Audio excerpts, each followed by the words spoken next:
Josh had always believed that a man's home was a sanctuary, a place of comfort, stability, and authority in a world that often felt like it was spiraling out of control. But that illusion shattered the morning he stepped outside and found his hedge. His perfectly shaped, painstakingly nurtured hedge completely ruined. The branches, once vibrant and strong, were reduced to a tangled mess of crushed leaves and broken sticks. The soil where he had spent hours digging, planting, and maintaining had deep tire marks, as if someone had deliberately plowed right through it without a second thought. Josh clenched his fists, his breath slow and steady, but his heart pounded against his ribs. This wasn't an accident. This was personal love. Seeing arrogant people get what they deserve. Subscribe for more crazy stories like this. At first, he thought maybe it was some reckless driver, maybe a delivery vehicle that had miscalculated a turn. But deep down, he already knew the truth. It wasn't random. This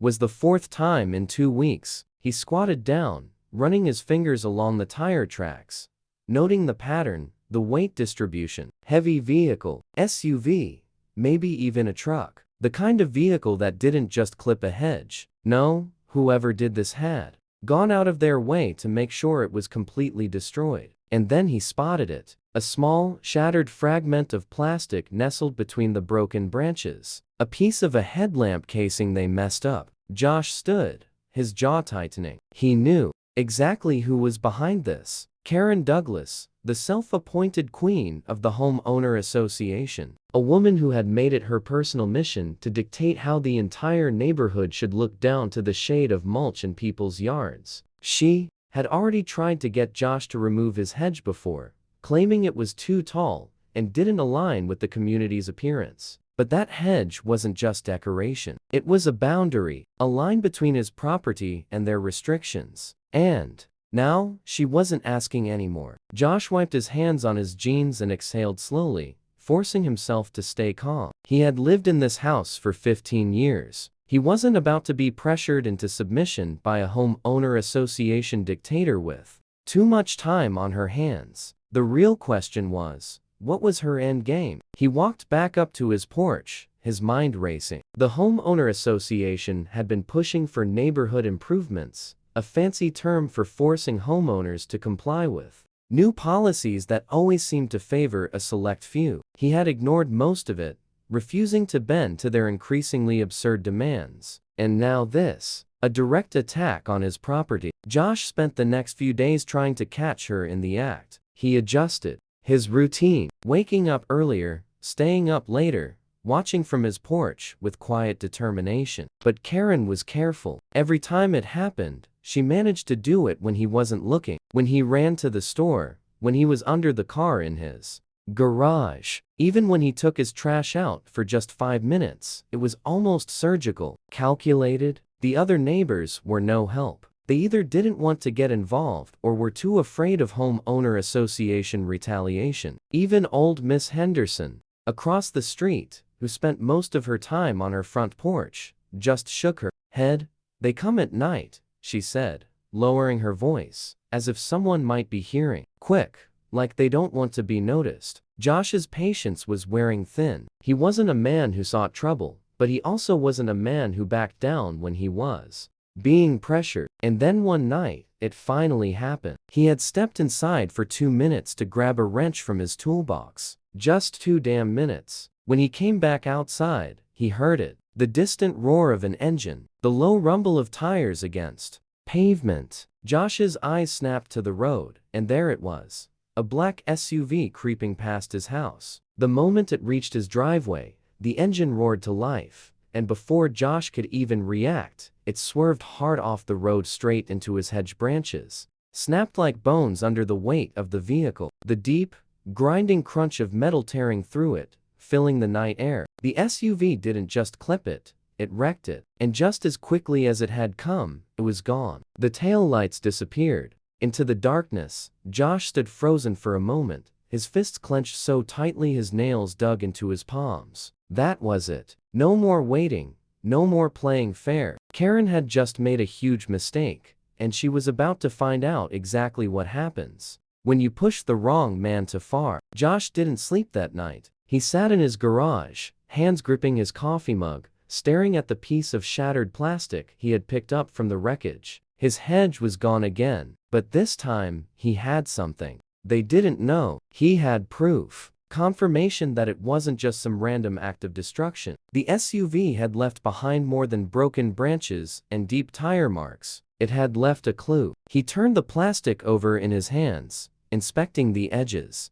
Custom casing, reinforced material. This wasn't just any vehicle. It was a high-end SUV, the kind that someone with wealth and influence would drive. And there was only one person in the neighborhood who fit that description. Karen Douglas. Josh had been patient. He had played defense. He had tried to catch them in the act, tried to reason, tried to find a way around this battle they had dragged him into. But they weren't playing fair. They had waited until his back was turned. They had been intentional. Now, it was his turn. By morning, Josh had a strategy. He spent the day reinforcing his property, but not in a way anyone could detect. He didn't want them to know. He was setting a trap. The wreckage of his hedge was still there, a reminder of how far they were willing to go, but he wasn't going to clean it up just yet. Let them think they had succeeded. Let them think he was defeated. He dug into the soil, planting steel rods deep beneath the surface, securing the base of what remained of the hedge with heavy stones and hidden reinforcements. On the surface, it looked like a disaster, but beneath, it was a fortress. That night, he didn't sit on the porch. He didn't watch from the windows. He didn't wait up with the flashlight like some paranoid homeowner, hoping to catch a trespasser playing pranks. No, he went to bed because when they came back, and they would, they were going to learn a very costly lesson. Sometime after midnight, they took the bait. Josh woke up to the unmistakable sound of metal screeching against something solid, a hard, sharp crunch, followed by a dull thud. For a second, everything was silent. Then an engine sputtered, a door slammed, and muffled swearing cut through the quiet night. Josh took his time getting to the door. No need to hurry. They weren't going anywhere. The moment he stepped onto his porch, he saw the black SUV sitting half buried in his hedge. Well, what was left of it? The front end had collapsed inward,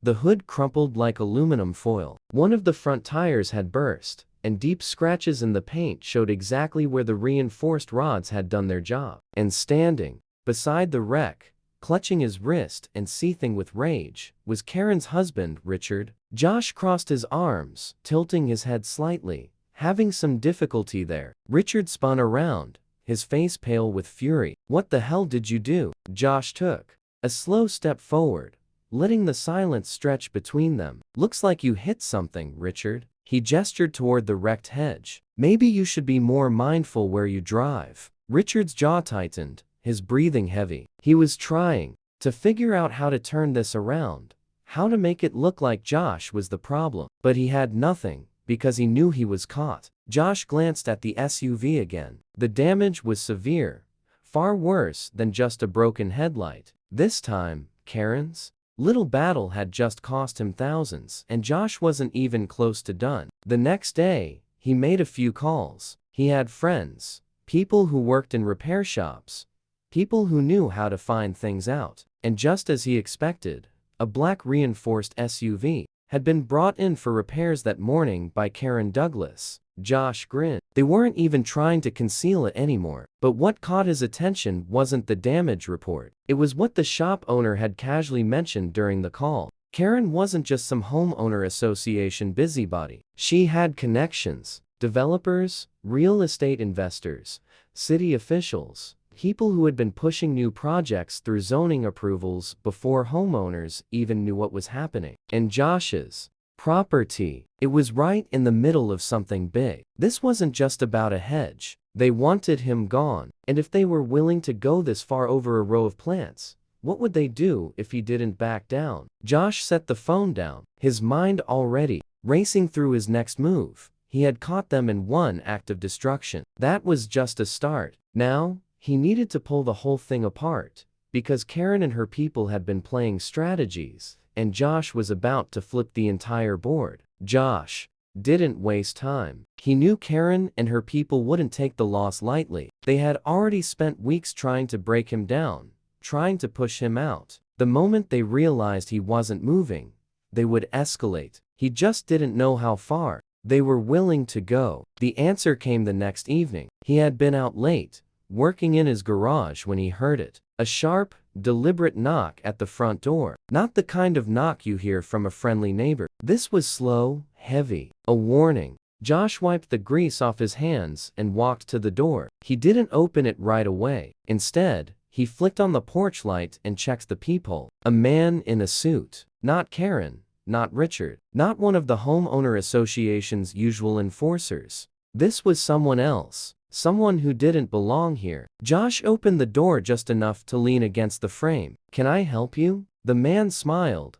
but it wasn't a friendly smile. It was the kind of smile a banker gives right before he tells you your house is being seized. "Mr. Mackenzie," he said, his voice smooth, practiced. "I'm here to offer you a way out of your current problem." Josh didn't blink. "I didn't know I needed one." The man chuckled like he had heard this before. "We both know you've made things difficult for yourself. There's no reason for this to get worse." He reached into his coat pocket, pulled out a folded piece of paper, and held it out. "This is a revised buyout offer. 3 times the market value of your home. No conditions attached." Josh didn't take it. "And if I say no?" The man's smile didn't fade, but the warmth disappeared from his eyes. "Then things get unpredictable." Josh exhaled, slowly keeping his expression neutral. "That a threat? A prediction?" The man corrected. "One that I strongly recommend you consider." Josh finally took the paper, glanced at it,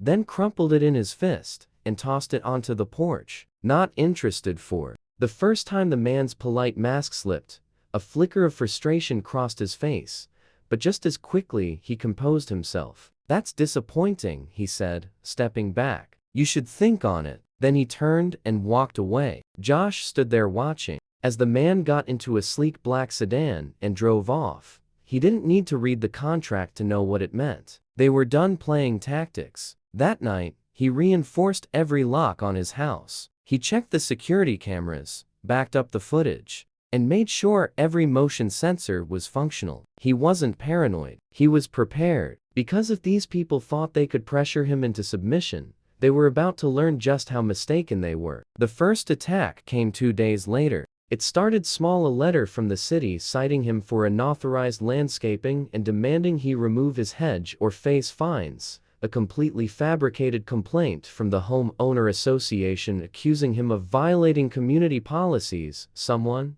had even slashed one of his tires overnight. Petty, annoying, but not unexpected. Then they escalated. Josh came home one afternoon to find his garage broken into. His tools were scattered. His workbench had been flipped over, and right in the middle of the mess, a brick with a note tied around it. "Last chance." Josh's blood ran cold. This wasn't a warning anymore. This was a declaration. He wasn't just some guy who fixed cars. He knew how things operated. He had spent enough time around mechanics, construction workers, and business owners to know when a deal was being pressured, and he knew what came next if he didn't surrender. He also knew something they didn't. He had been recording everything, every interaction, every phone call, every security alert. He had backed up footage of the black SUV crashing through his hedge. He had files on every fraudulent permit request tied to Karen and her associates. He even had a name. The suited man had been careful not to introduce himself, but Josh had run a license plate check on that black sedan. The name on the registration: Paul Langford, a developer, one with a history of corrupt deals and erased records. The kind of guy who didn't take rejection lightly. Josh didn't go to the cops. They wouldn't do anything. Karen had too many people in her pocket. Langford had bigger people in his. Instead, he went straight to the media. He spent the next few hours uploading everything: copies of forged documents, financial transactions tied to Langford's companies, aerial footage of illegal construction projects they had already started on land they didn't even own yet. And then he sent an anonymous tip to every major news outlet in the state he knew. The second the story hit, his phone started buzzing. Emails flooded in, reporters asking for interviews. The city council suddenly wanted to review some of the recent permits that had been approved. Then, right on cue, Karen showed up at his house. Josh didn't answer the door at first. He just watched. From the window, as she stood on his porch, arms crossed, her phone in hand, she was enraged. After a minute, she pounded on the door. "Open up, Josh." He took his time. When he finally pulled the door open, she was furious. "You have no idea what you've just done," she snapped. Josh smiled. "Pretty sure I do. You just made yourself a target," she hissed. "You think Langford's just going to let this go? You think I'm going to let this go?" Josh leaned against the door frame. "See, that's the thing, Karen. I don't think you have a say anymore." She took a step closer, lowering her voice. "You're going to regret this." Josh held up his phone and tapped the screen. A red light blinked, recording. Karen's face stiffened. Josh smirked. "Smile, Karen. You're on record." She backed away, her expression a mix of panic and anger. Without another word, she turned and stormed off. Josh closed the door and locked it, exhaling slowly. He had just blown the whole thing apart, and he knew without a doubt the real battle was just getting started. Josh barely slept that night. He knew he had set something in motion that couldn't be reversed. The news had spread quicker than he expected. Reports about corrupt land deals, forged permits. The moment he uploaded that clip, people started asking questions. Questions the homeowner association didn't want to answer. By morning, the fallout had begun. The first sign was the frantic knocking on his door. Not a single knock, but a rapid, desperate pounding. Josh already knew who it was before he even opened the door. Karen stood there, hair unkempt, eyes wide with panic. She didn't even wait for him to speak before pushing inside, slamming the door behind her. "You have to take that video down," she blurted. Josh just stared at her. "Good morning to you too." She took a deep breath, trying to steady herself, but she was failing terribly. "Josh, listen. You don't understand what you've done. Langford, he's not like us. You think this is about homeowner association fines and property disputes. You've dragged the wrong people into the open." Josh folded his arms. "So you're finally admitting it? This was never about my hedge, was it?" Karen looked away, her jaw tightening. "The hedge was just an excuse. Langford needed the land. We were supposed to make things difficult for you, force you until you gave up." Josh felt a cold fury settle in his gut. He had known it, but hearing her say it out loud made it real. He shook his head. "And you were okay with that?" She laughed bitterly. "You think I had a choice? Do you have any idea what happens when you say no to Langford?" Josh didn't answer. Karen ran a hand through her hair, exhaling shakily. "Josh, I don't care if you hate me. I don't care if you want me to suffer for this. But I'm telling you, if you don't leave this alone, Langford is going to come after you." Josh studied her for a long moment. "He already has." Her eyes widened. "What?" Josh nodded toward the corner of his living room. A small red light blinked on his security system. He pulled out his phone and scrolled through the footage. "Last night," he said, turning the screen toward her. Karen's face drained. The footage showed a black SUV idling outside his house. No headlights, no movement, just watching, observing. "They were here for almost an hour," Josh said, "just sitting there. And then they left." Karen swallowed hard. "That's not a warning. That's a declaration." Josh's jaw clenched. He had expected retaliation, but this was different. This wasn't just about threats anymore. Langford wasn't waiting for the media storm to settle. He was making his next move. Josh had already made his decision.